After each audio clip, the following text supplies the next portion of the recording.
The coaching path is a simple process that allows a manager to navigate the beginning, the middle, and the end of a coaching conversation.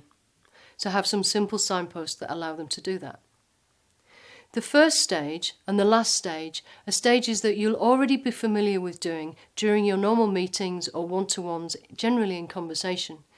The first stage is about building rapport, establishing the climate for a conversation, the appropriate climate for a conversation, in whatever way is natural for you to do that.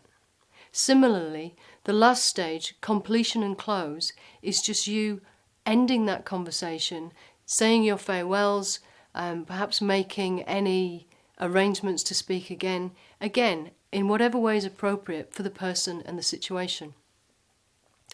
Let's now look at the other 3 stages that really distinguish the coaching path as a coaching conversation. So let's look at how a really simple, brief introduction in a natural style looks like. Hi Natalia, how are you? I'm great, thank you. It's good to see you. Yeah, lovely to see you too. It's been quite a while now. I know, it's been probably about 3 weeks now, hasn't it? Yeah, well I had a little bit of a holiday and of course we seem to be mad busy with promotions recently. I know, I've not had time to catch up with you, but it's been brilliant. Things have been going so well. Good. So this second stage of the coaching path is called Identify Topic and Goal. And it's a key stage because it establishes the foundation for a really effective conclusion. So when we identify the topic, we're agreeing what we'll talk about, whether that be a subject of recruitment or budgeting or training, whatever the general topic, the general subject area is going to be.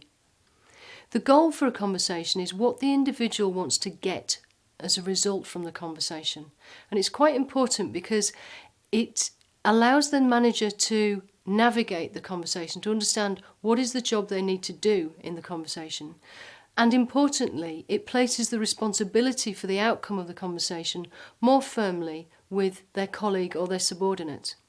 So a simple example might be, I want to talk about recruitment, and by the end of this conversation, I want to understand some options as a way forward in the current budget year. Let's see how that looks now in a conversation between Natalia and Andrew. So we have about 20 minutes today and I believe you want to talk to me about something. Well, I wanted to talk to you about Michael. We took the 3 managers on at the same time. He's causing me so many problems. There's some of the issues that I've had with him. Okay. What specifically would you like to get out of this conversation? I just want to have some kind of clearer idea of what I can be doing about the situation, because it is starting to wear me down. This next stage of the coaching path is called surface understanding and insight. It's where the coach uses the behaviours of questioning, listening, summary, perhaps observations, to help the person being coached really think through their situation in a way that's useful to them. So to consider what's important, perhaps what the causes are or the challenges are, and indeed what's important to do going forward. Let's see how that looks in the conversation between Andrew and Natalia. So tell me a little bit more about the situation. What's been going on? Well, I think he's very good. He's got a really strong track record. He's come up from the shop floor, and that was his real strength, that he really knew solidly in lots of different areas. So I think people had a lot of respect for him for his knowledge.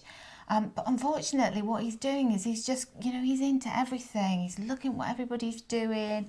He's just constantly, he won't let go of anything. And he's coming to me all the time and saying, well, the staff aren't taking ownership. He's having to do all sorts, that when his back's turned or when he's out on a training course or something, that nothing gets done.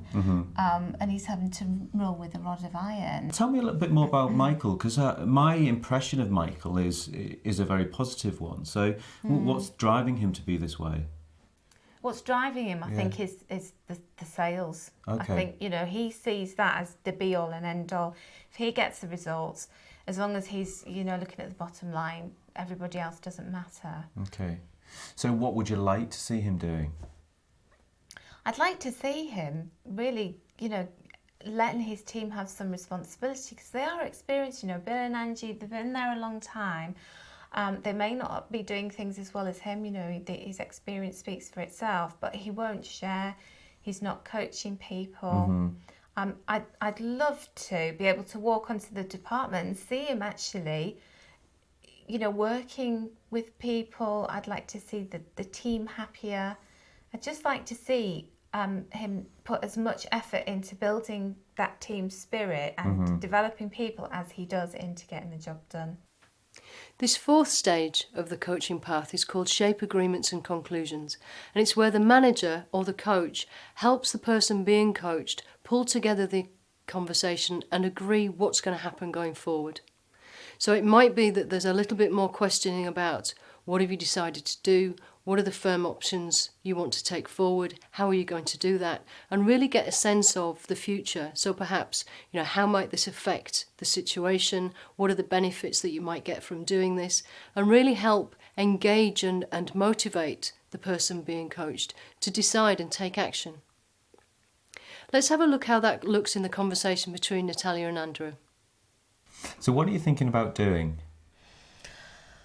Well, just from this conversation, it's made me realise that I haven't been clear enough.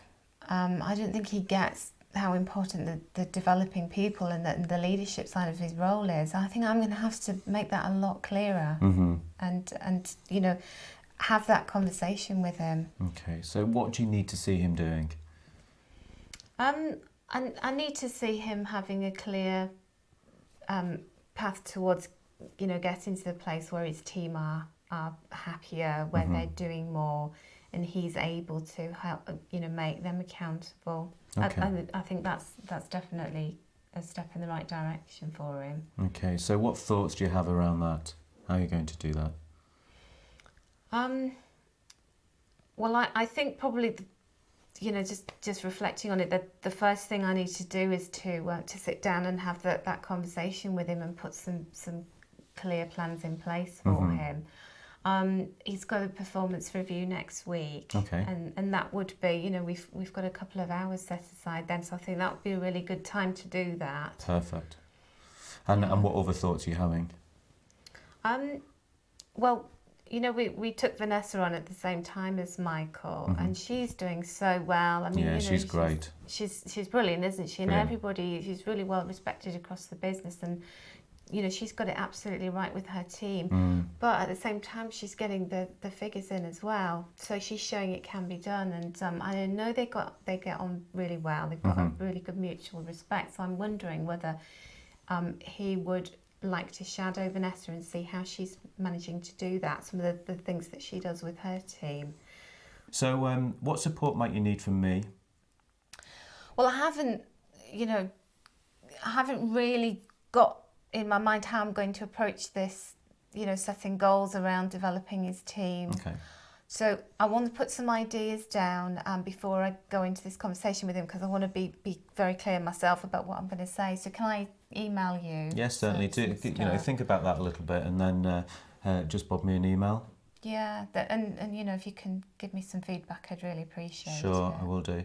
I know conversations like this are not easy to have, and it sounds like, you do have to have a challenging conversation with him, but I wish you well with that. I like where you're thinking. And for completeness, let's look at how we end the conversation in a really natural, friendly style, conscious of the fact that you will close your conversations in whatever style seems appropriate to you. So in terms of what you wanted to get out of this conversation, has that been useful? Yeah, definitely. I've it's helped me be clearer about what I need to do, and also, just how I can go about it. So thanks for the advice. Thanks for chatting it through with me. Good. And I know conversations like this do take some preparation, and yet I think it's a very healthy conversation to have with any of our managers. So I wish you well with that. Thank you. I know I need to do it, and I just want to get on now and sort it out. Brilliant. Well, I'll be really pleased to hear how it goes with Michael next week. Yeah, I will give you a call afterwards. Okay, lovely. Well, have a great day today. Thank you. Bye now. So I'm understanding there's a really clear process here, but what is essentially the difference between the topic and the goal? The topic is what we want to talk about, recruitment, or the team or the budget perhaps. The goal is the distinct goal for the conversation. So I want to talk about recruitment, and by the end of this conversation I want to decide my options for a way forward with hiring some new people within this year's budget perhaps. That would be a goal for the conversation.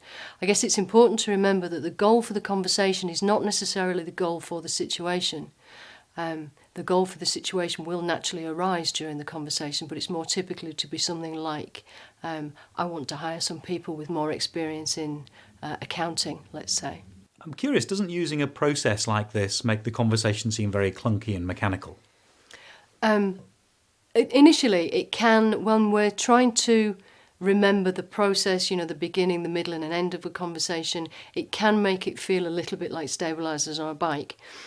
Ultimately, it will help the manager relax back in a conversation and trust the process of the conversation will be supportive of helping the individual surface their own ideas, get clear around the situation and ultimately decide what they want to do. The initial stages of having the person decide for themselves what they want to get out of it, again, encourages ownership. So a little bit at first it might feel like we're doing two things and keeping an eye on two things at once. Over time it actually helps a much more effective, much more natural coaching conversation to happen. And there's a lot going on in a conversation like this. What about taking notes? I think it's important to take notes that are relevant and pertinent, but also stop short of recording the full conversation. What we notice is people tend to take too many notes and think, it will improve their listening. It can actually reduce the quality of somebody's listening. The most important thing is that the manager stays present to the individual and very lucid throughout the conversation, and also stays in rapport and related to the individual that they're listening to. I think taking too many notes can have a reducing effect on the rapport between two people and also the quality of listening. So ironically, taking more notes may actually reduce your ability to gain a real quality understanding of the individual and the situation.